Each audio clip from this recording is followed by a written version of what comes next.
We're inside the house now. I'm going to show you how to install the power sensor, which monitors how much power is being drawn from the grid at any time. There's a couple of different options for doing this. One thing to remember is it has to be installed upstream of any load on the installation, so it needs to come before any consumer units. So it can either go on the main meter tails. We could use a little enclosure which can be bought separately, which could be fitted in there in line to intercept the meter tails.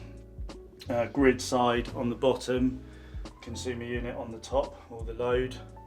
The other option, which I'm going to show you today, is to place the meter inside the consumer unit just after the main switch, which can make for a neater job if you're fitting a new consumer unit. So if you're choosing to install your power sensor inside the consumer unit, it will probably be necessary to modify the consumer unit.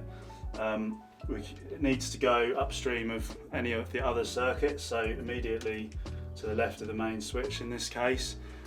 It might be necessary to buy some additional flexi tails, which are suitable for use inside a consumer unit. These are tri-rated, so they're sort of ultra flexible and bendy, the type that basically come with most consumer units. You may need a couple of additional leads, possibly some more buzz bar if you need to cut any more of that.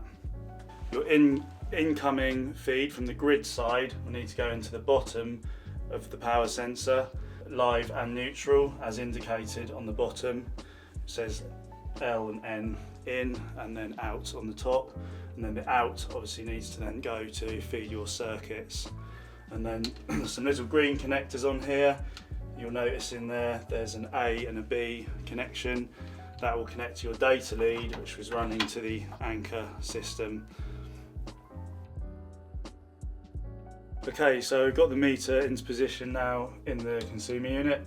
As you can see, grid supply is coming in, going through the main switch into the bottom of the power sensor, through the top, where it then joins back onto the buzz bar at the bottom, controlling the other circuits.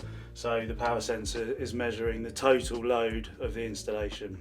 And next I will get the data lead through to the bottom and connect into the plugs.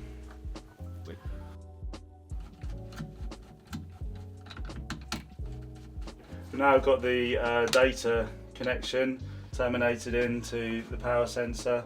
On the bottom there, the small green terminals labelled up A and B, that corresponds to terminals 15 and 16 on the Anker data plug.